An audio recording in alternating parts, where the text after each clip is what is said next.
En Palco.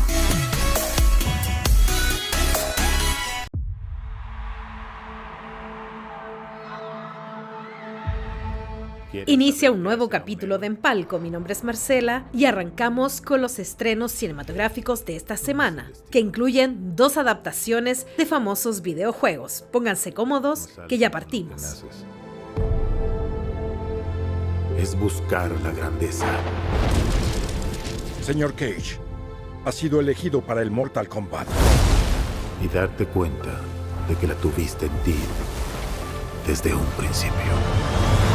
Mortal Kombat 2 mejora muchísimo respecto a la primera película que se realizó hace unos años atrás. Y ahora sí nos lleva de lleno al esperado torneo que definirá el futuro de la Tierra. La historia incorpora 2 personajes clave.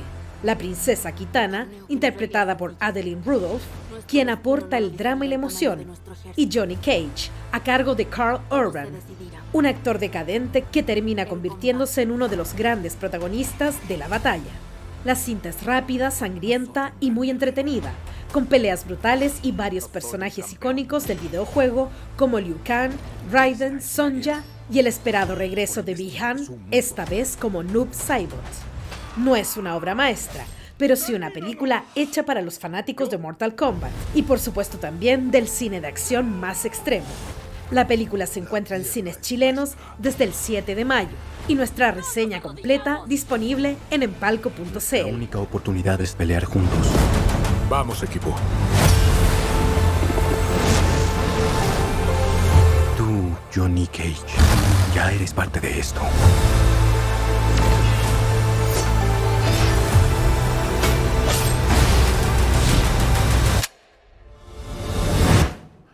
Es hora del show. ¡Ven aquí!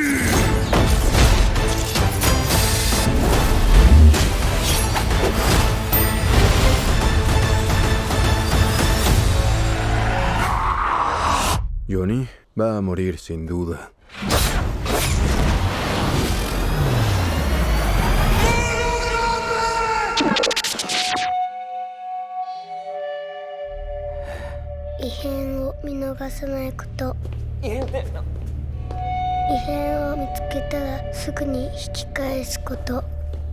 Exit 8 es una película inquietante japonesa basada en el exitoso videojuego viral de 2023 del mismo nombre. La historia sigue a un joven atrapado en un extraño bucle dentro de una estación de metro, donde todo parece repetirse una y otra vez. Mientras intenta escapar, deberá observar cuidadosamente las anomalías del lugar y enfrentarse también a sus propios errores y culpas. Con una atmósfera perturbadora y momentos de tensión psicológica, la cinta mezcla thriller y terror para hablar sobre el individualismo, la alienación y el peso de nuestras decisiones. Una experiencia intensa y extraña que invita a reflexionar incluso después de haber finalizado.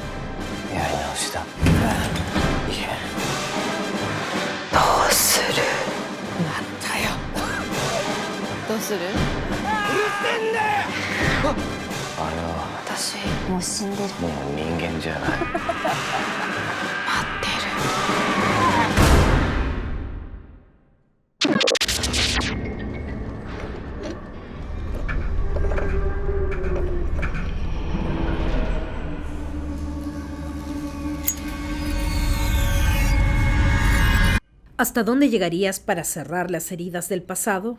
Ya en cines, la película irlandesa Hokum, la maldición de la bruja. Protagonizada por Adam Scott, un novelista de terror viaja a una aislada posada en Irlanda para despedir a sus padres. Lo que parece un duelo necesario se convierte en una pesadilla ancestral. La propiedad no solo guarda recuerdos, sino que una presencia oscura que ha estado ahí por siglos. Entre rituales olvidados y una atmósfera asfixiante, nuestro protagonista descubrirá que hay secretos que es mejor dejar bajo tierra. Bajo la dirección de Damian McCarthy, esta película de terror folk promete ser una de las experiencias más perturbadoras del año. I'm getting a weird feeling.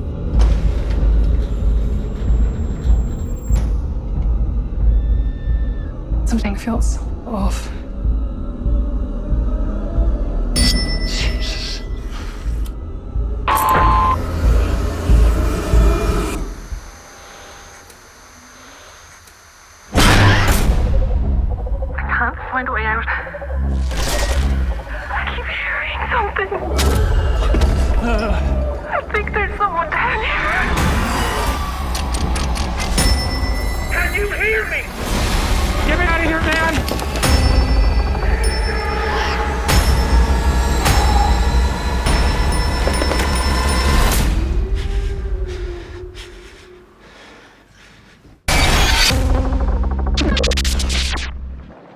Todo lo que la tele me había contado era en blanco y negro. Crecí pensando que la vida de los 70 era así. Decisión número 1. Esta será una película a color. La algarabía y el desencanto parecen ser el estado emocional que ha marcado la historia política de Chile en los últimos 50 años. Ilusiones que nacen y que prontamente se esfuman. Llevan a revisar imágenes de nuestra historia. Entre grabaciones amateur, archivos oficiales y recuerdos inconclusos, la pregunta es ¿cómo se sigue soñando con la vida que vendrá? La vida que vendrá ya se encuentra en salas de cine seleccionadas. Mientras las veía pensé en las distintas formas que puede adquirir la esperanza. Mientras siga este gobierno voy a estar luchando, pero a los cabros no los va a parar nadie, porque ya se vio, porque han hecho cosas que él nunca se imaginó que se iban a hacer.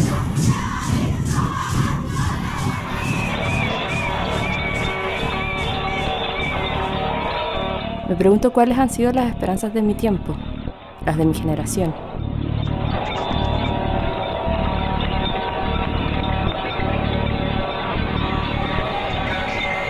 Decisión número 3.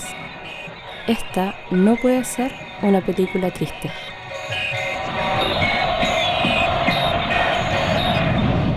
El autor chileno Guillermo Parvex nuevamente da que hablar con su nueva novela histórica, Guerra entre Hermanos, ambientada en uno de los capítulos más oscuros de la historia de Chile, la Guerra Civil de 1891. A través de las vivencias de dos amigos que se encuentran en bandos contrarios, Parvex nos ilustra los detalles de lo que fue este conflicto fratricida que dividió a nuestro país, pero también humaniza el conflicto a través de estos dos amigos que, a pesar de luchar en trincheras enemigas, conservan el cariño que habían forjado durante sus vidas. En Palco conversó con el escritor sobre su nueva obra.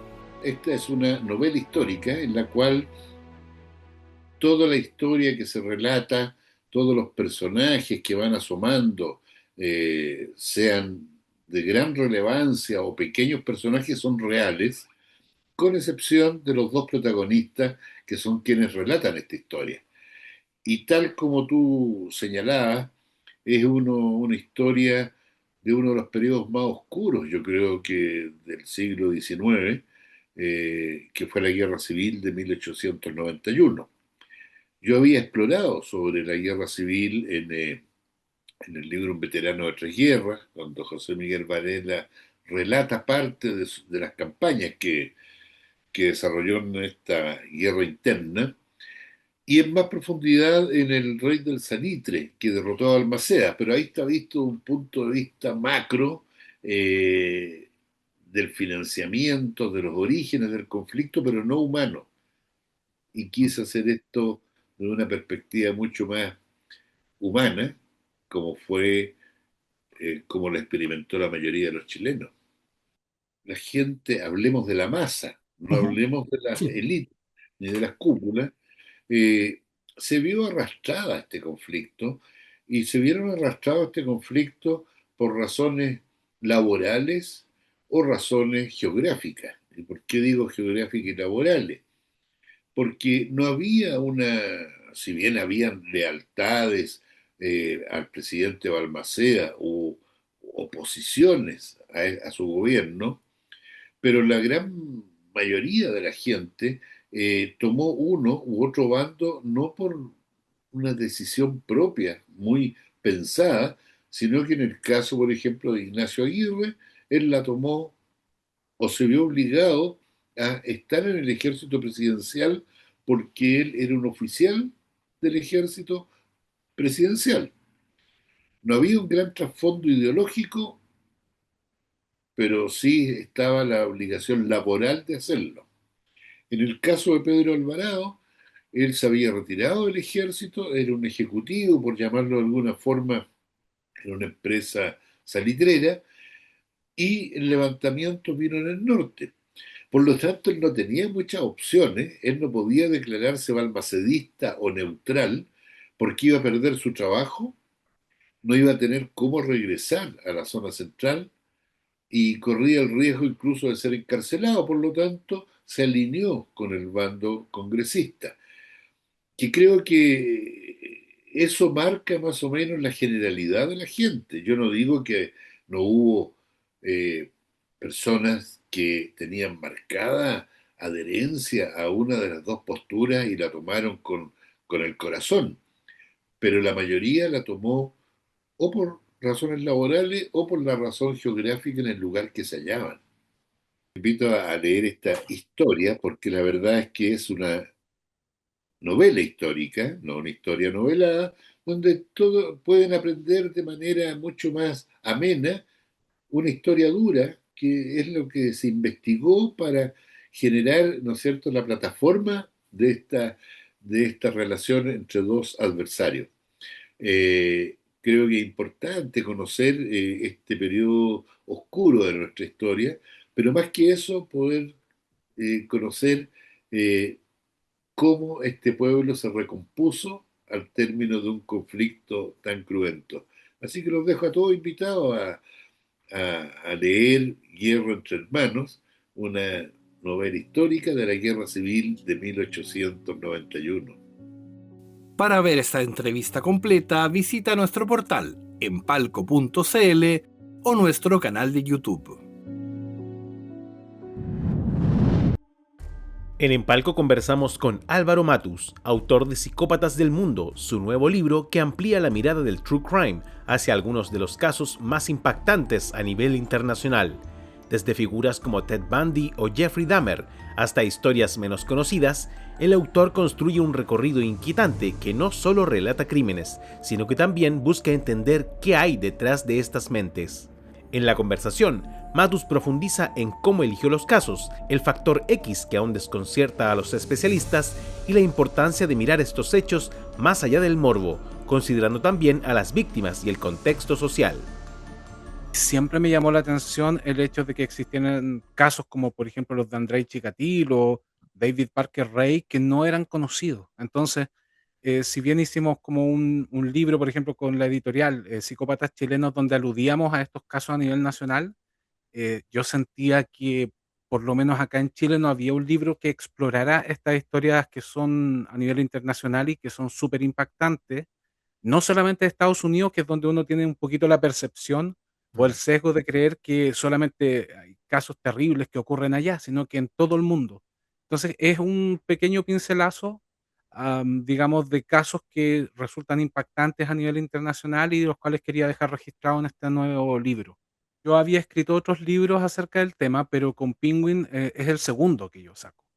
Entonces la selección era de partida tratar de darle un orden cronológico. Segundo, que fueran como desde casos conocidos hasta los más desconocidos y que también se viera una escala en la brutalidad y que se vieran distintos matices en el tipo de crímenes que se narran. O sea, están desde asesinatos en serie hasta crímenes, por ejemplo, digamos, donde hay un chico que asesina a su propia familia, hasta crímenes que ya están enlazados con todo lo que tiene que ver con digamos, con el tráfico de contenido fuerte por internet. Entonces yo quería que se viera poco a poco cómo esto va escalando y cómo va influyendo, digamos, en los distintos contextos. Y evidentemente que los protagonistas de esta historia, que son en este caso los asesinos, fueran catalogados por los especialistas que lo trataron como psicópatas. Yo vengo leyendo de este tema desde los 14 años, con un interés en el comprender la mente humana, hasta qué punto, por ejemplo, se pueden cometer actos tan terribles y todo eso, y nunca lo he mirado desde un punto de vista morboso. Sé que uno se encuentra con algunos detalles que son espeluznantes, Claro. porque trato de hacer una visión global del tema del crimen, o sea, no solamente me enfoco en el hecho criminal en sí, sino en todo lo que, en todo lo que gira en torno a estos casos. O sea, hay impacto social, hay detalles, por ejemplo, que son mediáticos, que son, digamos, llamativos. Hay un contexto que importa cuando se cometen estos crímenes que de repente uno como que pasa un poquito desapercibido, pero también es importante. Está en el tema, por ejemplo, de los mismos investigadores, cómo logran resolver esta historia. Entonces yo creo que cuando tú tomas todos esos elementos y los analizas, em, creo que te permite tener una visión más global del fenómeno y no solamente quedarte pegado en lo morboso, porque es súper fácil vender un crimen, digamos, narrando la escena de un crimen o contando la historia del asesino, pero hay otras personas que están involucradas y todo eso hace que, por lo menos desde mi punto de vista, sea mucho más atractivo. Y yo creo que cuando te vas quedando con eso, no necesariamente como autor te vas a acercar a las respuestas, pero vas a encontrar algunas cosas que son mucho más interesantes de repente que el mismo crimen en sí. Por ejemplo, no sé, si nosotros lo viéramos de una forma superficial, crímenes como por ejemplo los de alto hospicio tal vez se tendrían que repetir porque nos fijamos en que el asesino mató 14 víctimas y fin de la historia, y es una buena historia como para contar en los medios de comunicación. Pero hay cosas que nosotros como sociedad tenemos que sacar el limpio de esto, que no se vuelven a repetir los errores que se cometieron en un comienzo por parte de las autoridades, de la misma policía.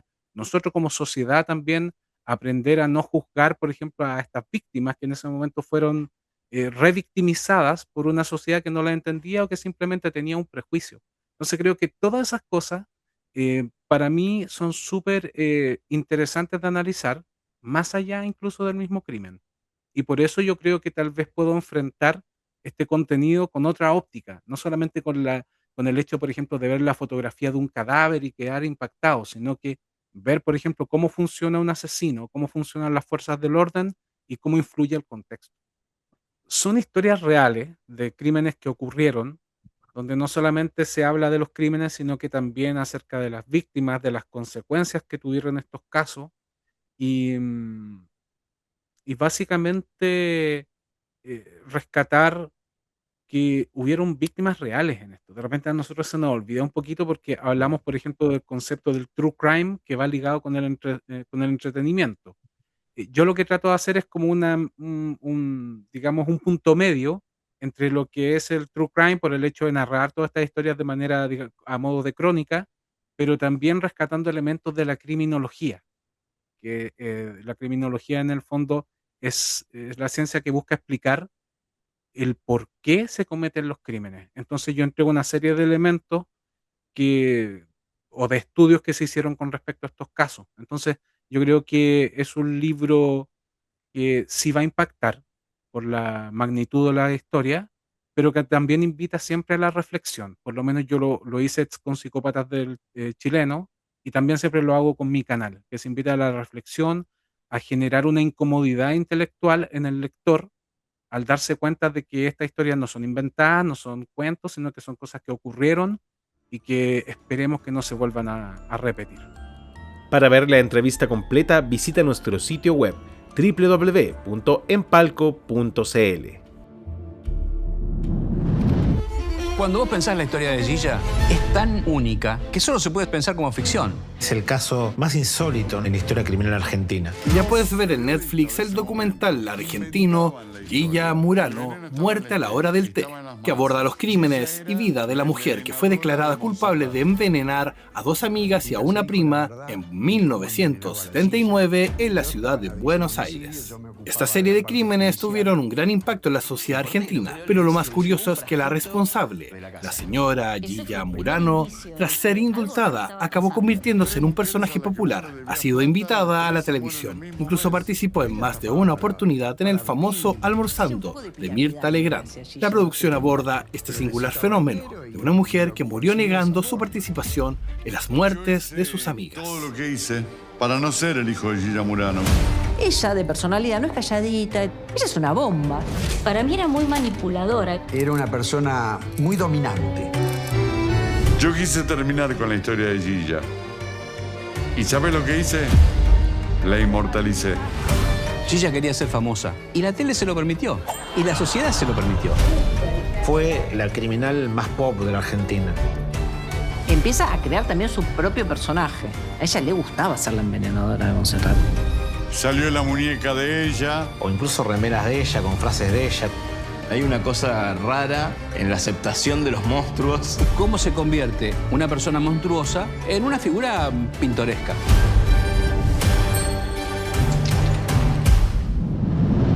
Hasta la próxima semana con un nuevo capítulo de Empalco. Recuerda seguirnos en redes sociales y suscribirte a nuestro canal de YouTube.